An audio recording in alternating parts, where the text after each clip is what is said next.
आप सबको आज के यहाँ चौहान परिवार में जो सत्संग आयोजित किया है, इनमें स्वागत है। हम जानते हैं हम कौन सा संस्था से जुड़े हैं। आपको पता है हम कौन हैं? तो हमारा संस्था का नाम है। तो 10 मिनट के लिए शांत रहिए, तो उसके बाद हम भगवान का आरती करेंगे। तो हमारा संस्था का नाम है अंतर्राष्ट्रीय कृष्ण भावनामृत संघ। इसको कन्नड़ में भी अंतर्राष्ट्रीय कृष्ण प्रज्ञा संघ कहते हैं, और अंग्रेजी में इसको international society for Krishna consciousness. तो एक जगत भर एक संघ है। इस संघ में हम भगवत गीता का उपदेश का प्रचार करते हैं, उसका प्रसार करते हैं और उसका मार्गदर्शन करते हैं। तो आप सब भगवत गीता नाम सुने हैं? सुने? हाँ। तो ये भगवान ने बताया हुआ गीता। गीत मतलब केवल पोएम ने, सॉन्ग ने। गीत मतलब एक उपदेश, गीत के रूप में उपदेश दिया है। तो ये भगवद गीता में बहुत महत्वपूर्ण विषय अभी प्रभु जी ने समझाया, वैसे ही है। क्या है, सब लोग भगवान के कहाँ भी मंदिर जाते हो, नमस्कार करते हो, घंटा बजाते हो, नमस्कार करते हो, तो बाद में भगवान को क्या बोलते? ऐसा बहुत कम लोग बोलते कि हे भगवान आप कैसे हैं, हम भी अच्छे हैं। ऐसा कोई बोलते? नहीं बोलते। क्या बोलते? अरे भगवान हमारा इतना प्रॉब्लम है, ये है वो है, आपको कितनी बार बताया? तो अभी तक क्या उसका परिहार किया ही नहीं। हाँ, तो बस भगवान के सामने हम हमारा समस्याओं को रखते हैं और भगवान सुनते हैं। सुनते हैं क्या नहीं? सुनते हैं। और लोग कभी कभी प्रश्न करते हैं, तो तब आप कुछ बोलते नहीं। प्रश्न करते हैं कि अरे भगवान के वो पत्थर के सामने बोलने से क्या होगा, ऐसा बोलते हैं। फिर उनको आप कोई कुछ बोलते ही नहीं। अगर वो पत्थर है तो उनको क्यों सुनाना, ज़रूरत नहीं। उससे अच्छा है मोबाइल लेके तो गूगल में सर्च किया तो कुछ मिलता था। तो इसलिए तो सिद्धांत समझना चाहिए। तो भगवान ने भगवद गीता में बताया कि मैं भी एक व्यक्ति हूँ, मैं सुनता हूँ, मैं सुनता हूँ तो बोलता भी हूँ, है कि नहीं?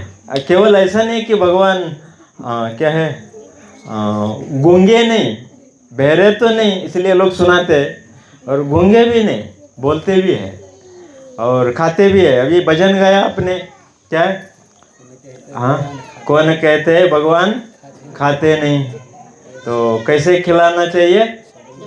हाँ, शबरी के जैसे खिलाना चाहिए। शबरी ने क्या खिलाया था? बहुत अच्छा सा क्या बेर खिलाया था। देखो, भगवान ने बेर खाया। ऐसा नहीं कि वो पिज़्ज़ा, पास्ता और नूडल्स ये भी नहीं खाया। तो उन्होंने केवल बेर खाया, जंगल का। वो क्यों खाया? तो बस वो बेर में एक महत्वपूर्ण चीज़ मिक्स था। क्या था? हाँ, प्रेम था। उसको आध्यात्मिक भाषा में भक्ति बोलते हैं। वो भक्ति था, इसलिए वो बेर उनको मीठा लगा। नहीं तो भगवान के वैकुंठ में कोई बेर का कमी नहीं है। हाँ, वो इधर का बेर ऐसा भी खाएंगे भी नहीं। तो इसीलिए भगवान खाते हैं, भगवान सुनते हैं। हम भगवान के पास जाके मंदिरों में क्या करते हैं कि हमारा ये समस्या, वो समस्या, सब समस्या को बोलते हैं। लेकिन तो भगवद गीता में भगवान कृष्ण कहते हैं कि तो आप समस्या बोलने से पहले ही वो आपका, हमारा समस्या को उन्होंने बोल दिया। अरे बेटा, आप इतना बड़ा लंबा चौड़ा समस्या को बता रहे हो, ये सारे समस्या 4 ही समस्या में आ जाता है। कौन सा 4 समस्या? तो भगवद गीता में बोलते हैं जन्म मृत्यु जरा व्याधि, जन्म लेना, बार बार मरना, बार बार जन्म लेना, उसके बीच में बहुत सारे बीमारी और बुढ़ापा, ये 4 मूल समस्या है। अभी भगवान कृष्ण ने इसलिए बताया कि आप लंबा चौड़ा समस्या का लिस्ट बताने की जरूरत नहीं है, क्योंकि सारे समस्या किस में आ जाता है, ये 4 में आ जाता है। तो भगवान इसलिए बोलते कि जो मनुष्य जीवन मिला है उनको ये 4 समस्या का समाधान ढूंढने के लिए प्रयास करना चाहिए। तो ये 4 समस्या कैसा इसका समाधान मिलेगा, परिहार मिलेगा? तो भगवान कृष्ण कहते केवल मेरा भक्ति करने से, और कुछ करने से इसका समाधान नहीं होगा। तो भगवान कृष्ण का भक्ति करने से ही हमारे सारे समस्या क्या खत्म हो जाएंगे। तो अभी आप बोलेंगे आज अभी से शुरू करेंगे भगवान कृष्ण का भक्ति, तो कल सुबह तक सारे समस्या का परिहार हो जाएगा क्या? तो ये ऐसा दवाई नहीं है, ये आयुर्वेदिक दवाई जैसा। आयुर्वेदिक दवाई कैसा होता है? धीरे धीरे धीरे धीरे ठीक होता है। वो कोई अंग्रेजी दवाई लिया तो रात को लिया, सुबह ठीक होता है। वास्तव में ठीक होता है क्या? नहीं होता है। वास्तव में वो क्या, बीमारी को और दर्द को दबा के रखता है, बस आपको फंसाता है 2-4 दिन के लिए, और 2-4 दिन के बाद फिर शुरू होता है। फिर क्या करना? फिर एक गोली खाना। ऐसा बार बार गोली खाते खाके एक दिन ऐसा दिन आएगा वो गोली खाने के बाद भी वो दर्द ठीक नहीं होता है, क्योंकि वो गोली और बीमारी से हाथ मिलाया। तो हाथ मिला लेता है। तो इस तरह से ये जो भगवान कृष्ण बता रहे वैसा दवाई नहीं, ऐसा दवाई कि हर रोज लेना चाहिए, और धीरे धीरे धीरे ठीक होगा। कब ठीक होगा? अगर निश्चित व्यक्ति जीवन भर विश्वास रखेगा, श्रद्धा रखेगा, मृत्यु तक करते जाना चाहिए। बस आज ने, कल ने, 1 साल ने, 15 दिन ने, मृत्यु तक करते जाना चाहिए। और निश्चित भगवान कृष्ण ने क्या बताया? आश्वासन दिया। क्या बोलते हैं उसको? वचन दिया। तो अगर मृत्यु तक व्यक्ति श्रद्धा से करते जाएगा, उनको ये 4 समस्या से पहले ही मैं क्या करूँगा? पहले ही मुक्त करूँगा, तो ऐसा बताया। तो ये 4 समस्या से मुक्त होना ही मनुष्य जीवन का तो उद्देश्य है। लेकिन अभी प्रश्न उठता है, अभी मृत्यु तक करना, ये बहुत बड़ा प्रश्न उठता है, मतलब इतना लंबा चौड़ा? हाँ, भगवान बहुत दयालु है। आपको थोड़ा दिन करने के बाद उसमें क्या हो जाएगा? लत लग जाएगा, लत लग जाएगा। आप लत समझते हैं? एडिक्शन। चाय पे जैसा चाय लोग आदत पड़ जाता है, जैसा चाय लोग आदत से छूट नहीं पाते हैं ना, चाय हो, कुछ कोई नशा हो, कुछ भी एक बार आदत लग जाता है तो छूट नहीं पाता है। तो भगवान इतना दयालु है, आपको मृत्यु तक करने का टेंशन नहीं, केवल श्रद्धा से कुछ महीने, कुछ साल करो। हमारे वैष्णव वो भी प्रवचन बोलना चाहते हैं। तो कुछ श्रद्धा से कुछ महीना, कुछ साल करो, तो भगवान क्या करेंगे? आपको वो चाय जैसा आदत लगा देंगे। एक बार आदत लग जाता है तो छोड़ नहीं पाता। अभी हमारे इस भक्त देखिए, इधर कोई 8-10 साल से, 20 साल से, 30 साल से भक्ति कर रहे हैं, उनके जीवन में भी कष्ट है, लेकिन फिर भी कर रहे। आप छोड़ने के लिए कहो, लाख रुपए देता हूँ छोड़ो करके बोलो, वो लाख रुपए लेंगे लेकिन छोड़ेंगे नहीं। हाँ, छोड़ेंगे नहीं, चुपके जाके हरे कृष्णा करके आएंगे। क्यों?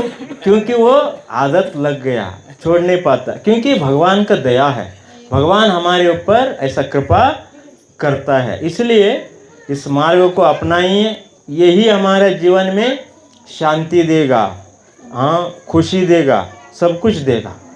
नहीं तो आज के ज़माने में बहुत मुश्किल चल रहा है, क्योंकि प्रभु जी ने बताया ये कलियुग है। कौन सा युग है? कलियुग। कलियुग के बाद कौन सा युग आएगा? फरवरी, हाँ कौन सा? हाँ सत्ययुग आएगा। मतलब एक अलग 4 युग होते हैं, जैसे जनवरी फरवरी मार्च होता है ना, ऐसे ही सत्ययुग, त्रेता युग, द्वापर युग और कलियुग। ये कलियुग अंतिम युग है।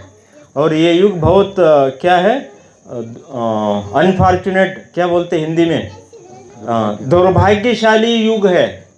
इधर लोग केवल कष्ट में रहेंगे। क्यों कष्ट में रहेंगे? केवल पाप करेंगे, अधर्म करेंगे, इसीलिए कष्ट में रहेंगे। और पाप क्यों करते हैं? क्योंकि ये कलियुग है। कली नामक ये जो एक शक्ति है, एक देवता है, वो व्यक्ति को हमेशा पाप करने के लिए प्रेरित करेंगे। आप सब देखिए, तो अपने गांव से कौन सा वाड़ी है? लक्ष्मीपुर वाड़ी से लेकर कहाँ अमेरिका जाओ, जापान जाओ, बेंगलोर जाओ, कहाँ भी जाओ, लोग बहुत आसानी से बुरा आदत करते हैं, है कि नहीं? हाँ, सब आसानी से करते, वो भी फैशन समझते हैं। क्या? क्यों? गंदा चीज करके इतना खुशी क्यों ले रहे, फैशन समझ रहे? क्योंकि ये कलियुग का प्रभाव है। कलियुग में अगर आप ऐसे आदत से मुक्त होना चाहते हैं, टेंशन से मुक्त होना चाहते हैं और जीवन में सुखी रहना चाहते हैं, तो एकमात्र उपाय है। क्या है? आप कहाँ भी जाओ, क्या कुंभ मेला में स्नान करना नहीं, वो तो एक बार करेंगे, तो लेकिन भगवान का नाम लेना, ये एक ऐसा उपाय है आपको हमेशा के लिए खुशी में रख सकता है। तो इसलिए अभी तो हम लोग तो क्या करेंगे, भगवान का नाम कीर्तन करेंगे, आरती होगा। तो आज से ही आप हृदय से भगवान का नाम ले लो। ऐसा नहीं कि कंजूसी नहीं करना। तो वो गा रहे, कोई 4 भक्त गा रहे, आप लोग थोड़ा मोबाइल देखेंगे, इधर उधर देखेंगे, नहीं, उतना कंजूसी नहीं करना। थोड़ा सा वो दिल बड़ा करके क्या करना, हृदय से गाना, भगवान को पुकारना कि हे भगवान। तो बस, तो ये और ये जो भगवान का नाम, तो ये भगवान से अभिन्न है। अभिन्न मतलब जैसा आपका शुभ नाम क्या है? बलभीम। अभी ये इनका नाम है बलभीम, है कि नहीं? तो बलभीम जी और बलभीम का नाम अलग है, आप समझते हो? बलभीम जी अलग है, बलभीम जी का नाम अलग है। समझते हैं इसका मतलब? समझो अगर मैं एक प्लेट लेता हूँ, उसमें सारे अभी बनाए हुए आइटम रखता हूँ, मैं बलभीम जी को नैवेद्य लगा दिया, तो बलभीम जी का नाम बोल के उनको पेट भरेगा? नहीं भरेगा। भरेगा क्या? ऐसा करके नहीं देखेंगे अभी। तो बलभीम जी को खुद खाना पड़ेगा, है कि नहीं? तो लेकिन भगवान का नाम ऐसा नहीं। भगवान का नाम जहाँ हम कृष्ण राम जो बोलते हैं, खुद जहाँ है उनको समझ में आता है, सुनाई देता है। आप उनको खाना भी दे दो, वहाँ से खाएंगे। आप उनको समस्या बताओ, वहाँ से सुनेंगे। हाँ, और केवल वहाँ से नहीं सुनेंगे, शास्त्र बोलते हैं वो इधर ही आते। बस देखने के लिए चश्मा हमारे पास नहीं है, लेकिन समझ लेना चाहिए श्रद्धा से। इसलिए भगवान का नाम बहुत शक्तिशाली है। आप अपने जीवन में कभी भी कष्ट में भगवान का नाम ले लो बस। तो इसलिए तो हमारे क्या बोलते हैं भक्त, तो क्या वो हम नाम धाम कुछ बोलते हैं, तू मेरा नाम में तो मैं तेरा, हाँ तू मेरा नाम में तो मैं तेरा काम में, तू तेरे काम में तो मैं, तू तेरा काम में तो मैं मेरा धाम में। तो ऐसा बोलते हैं, मतलब आप बिजी रहेंगे इस दुनिया में तो वो भी बिजी रहेंगे। तो आप अपने भगवान का नाम लेंगे तो वो आपके साथ रहेंगे। इसलिए भगवान का नाम बहुत शक्तिशाली है। इसको आप 1000 बार मन में रखो। कभी भी जीवन में कष्ट आता है तब भी ले लो, सुख आता है तब भी भगवान का नाम ले लो। तो इसलिए यह कष्ट में सुख में भगवान एक ही साथ है। वही भगवान नाम के रूप में हम सबके बीच में है। आप इसका पूरा पूरा लाभ लीजिए। हरे कृष्णा कृष्णा कृष्णा हरे हरे, हरे राम राम राम हरे हरे। अभी आप लोगों को उठ के तो कीर्तन करना चाहिए, आरती होगा, और उत्साह से भगवान को हाथ ऊपर करके या ताली बजा के। तो हाँ, तो समय कितना हो गया?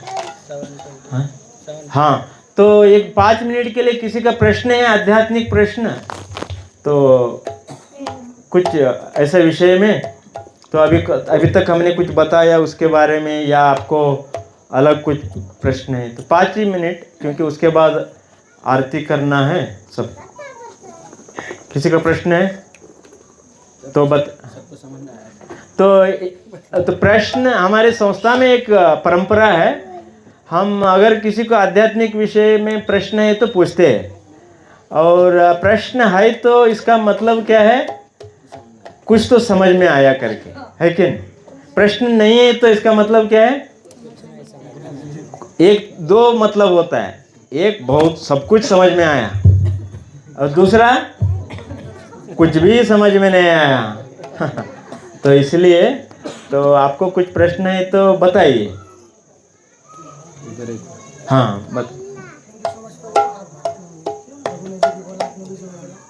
पूरा जो भी आज का सेशन है पूरा समझ में आया, लेकिन मेरा ये सेशन से नहीं है, लेकिन दूसरा हाँ चलेगा। जैसे कि हम शाम को ही से आते हैं, तो हम भी कभी कभी ऐसे कार्यक्रम रखते हैं। हाँ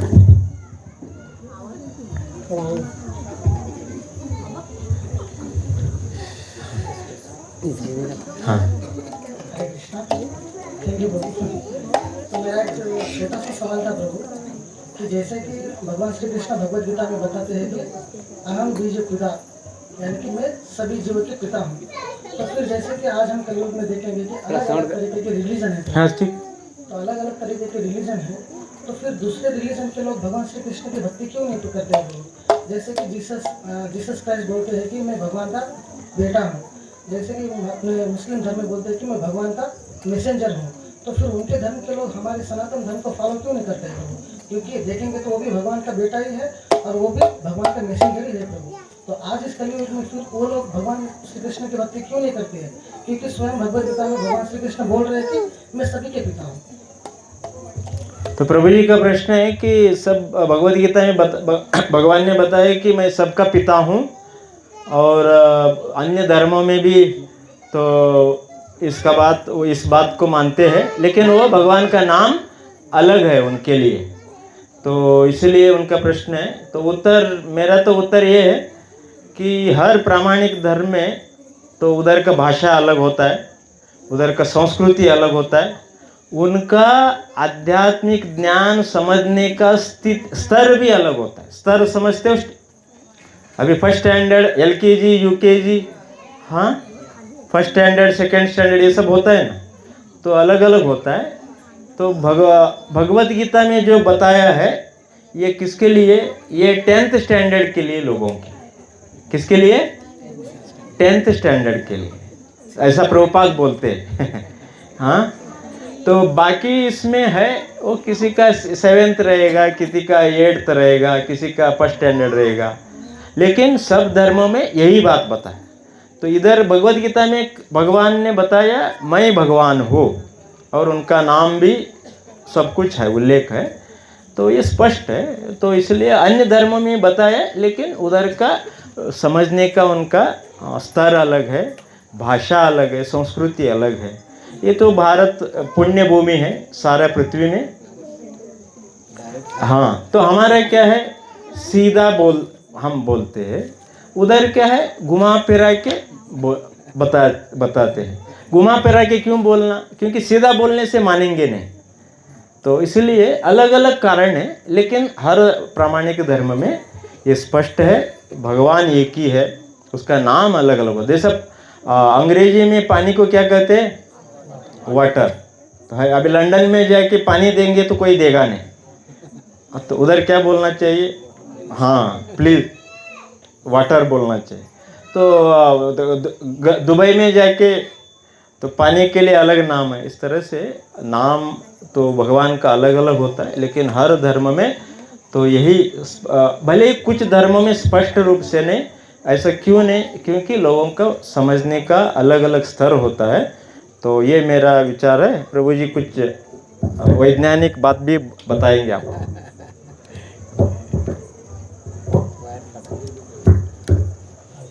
आप बोल रहे थे कि जीसस ने बोला मैं भगवान का बेटा हूँ, तो उन्होंने भगवान का नाम बताया कौन है?